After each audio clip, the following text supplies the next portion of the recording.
Parlons maintenant du sujet de l'assurance maladie, qui est toujours d'actualité, hélas, et qui l'est de plus en plus. Pourquoi de plus en plus?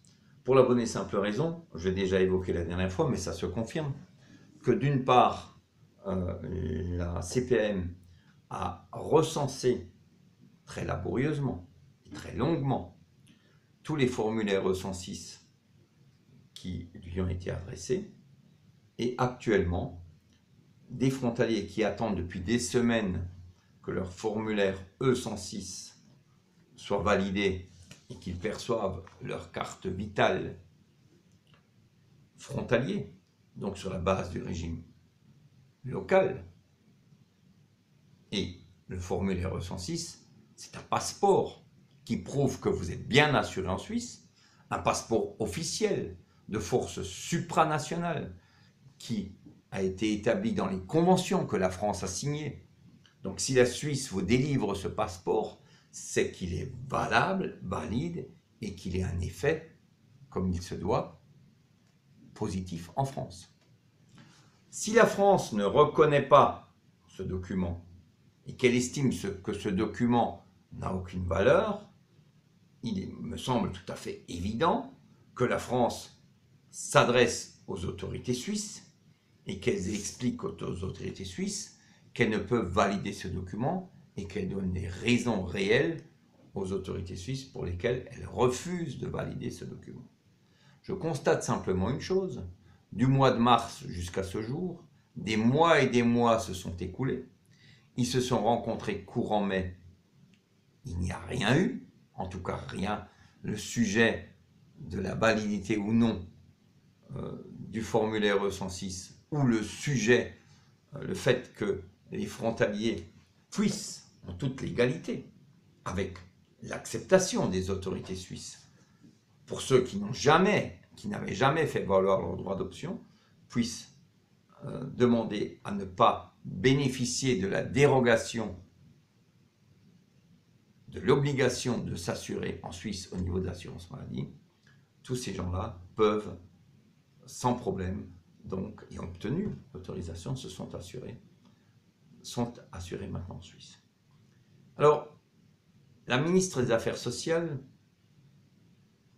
a une réponse au député maire, M. Jean-Luc Reitzer, réponse que nous, Comité de défense des frontaliers, avons préparée, que nous avons soumis à M. Jean-Luc Reitzer, par réponse question que nous avons soumis à M. Jean-Luc Reitzer.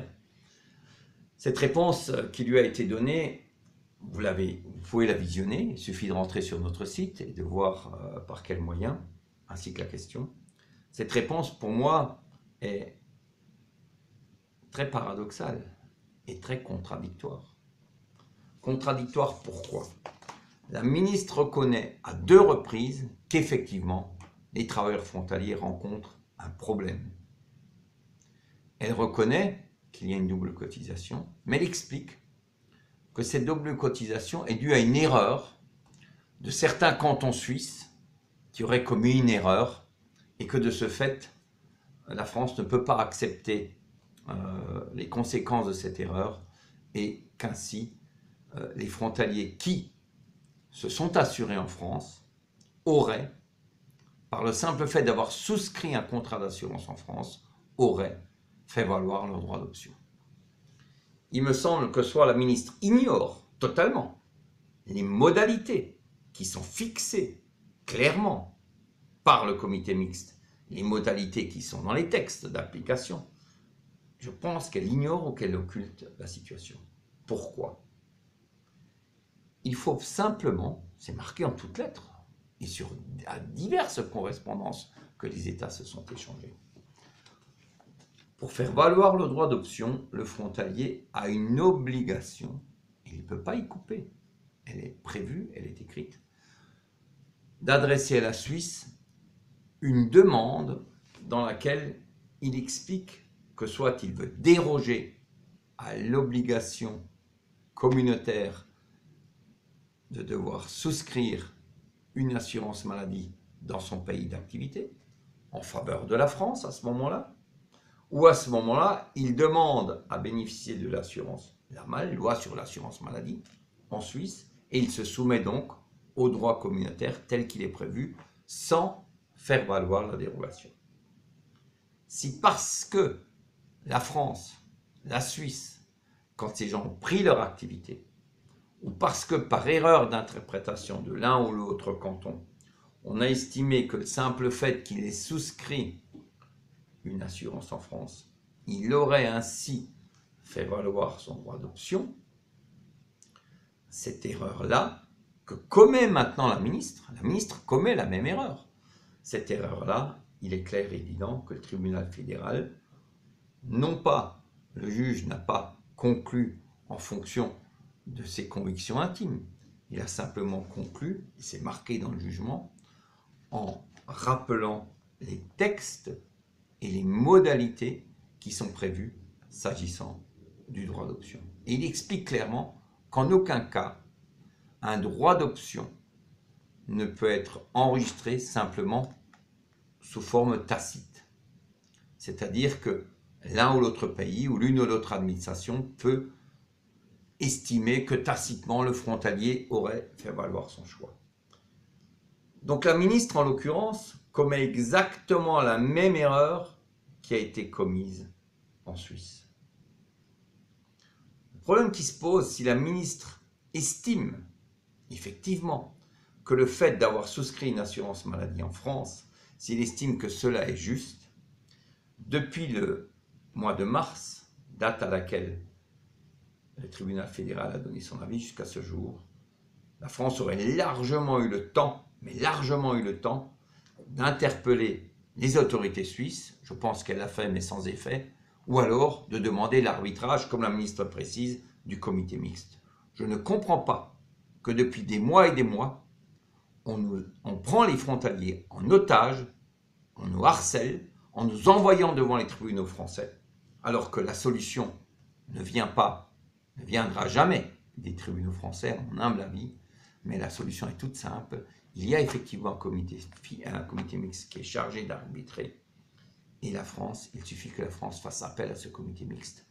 Et à ce moment-là, nous verrons ce que ce comité mixte répondra, mais je serais très étonné que ce comité mixte proclame le contraire de ce qu'il a défini et clairement écrit sans aucune ambiguïté.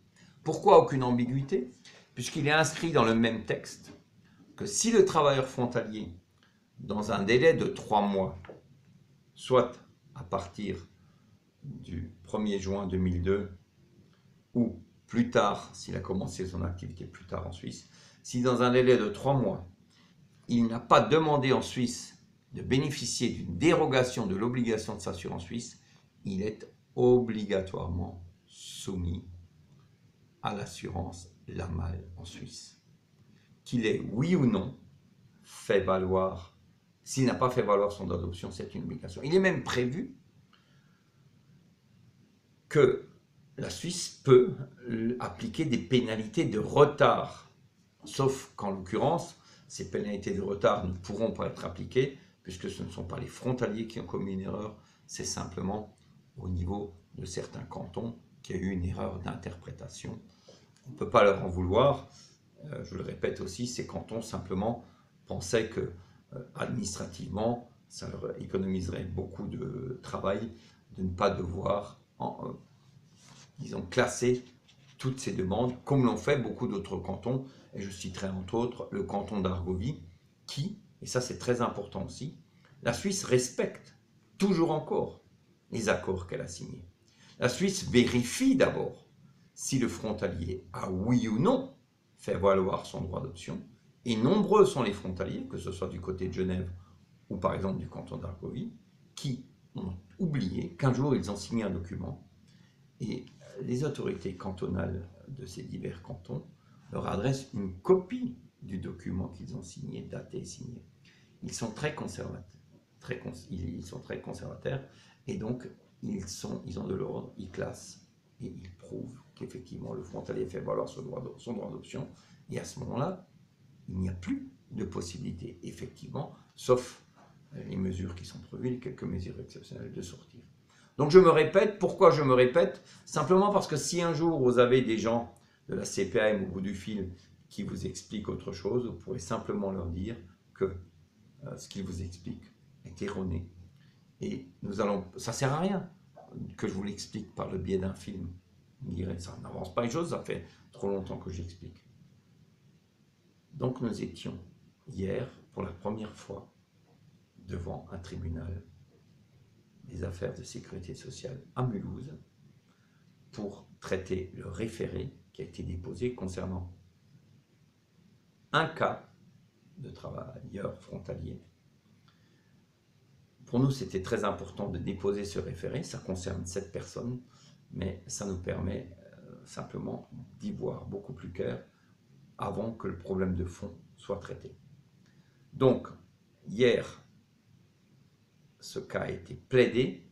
Début décembre, nous aurons les réponses s'agissant de ce référé. Il faut bien noter qu'on n'a pas du tout jugé le fond du dossier. On a simplement demandé l'arrêt des demandes de cotisation pour cette personne et nous avons demandé la validation du formulaire 106, à savoir que cette personne puisse percevoir sa carte vitale au régime local, la carte vitale frontalier, qui lui permettra de se faire soigner en France, au régime local si elle réside en Alsace, Lorraine ou Moselle, et si elle réside dans les autres régions au régime général, c'est clair, et ces prestations sont payées par la France, qui récupérera ensuite en Suisse, auprès des assurances qui sont concernées, le montant des prestations dont elle a fait l'avance.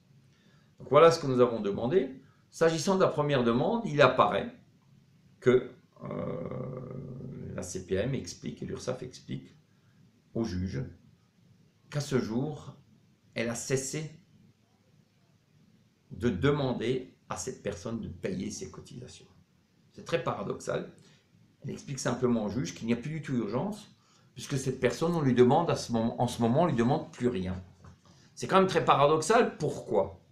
On est très heureux, bien entendu, pour cette personne qui a déposé plainte, mais nous constatons simplement que des milliers d'autres frontaliers se retrouvent, eux, face à un problème de mise en demeure, de demande de paiement de l'URSSAF. Donc il y a, on le constate, 2 poids, 2 mesures, mais nous constatons aussi que, par crainte, justement, éventuellement, que la juge, elle estime devoir, disons pour ne pas trop motiver nos moyens de droit, l'URSSAF a fait machine arrière et explique simplement que non, cette dame, pour l'instant, ne lui demande plus rien. Nous prenons acte. Nous ne pouvons pas à ce jour, et je ne le ferai jamais, je ne suis pas juge, je laisse à la juge le soin de juger en fonction des éléments dont elle dispose, et nous attendrons son jugement. C'est clair. Je vais ouvrir une autre étape, un autre petit sujet vidéo concernant le déroulement des prochaines actions devant les tribunaux. Merci.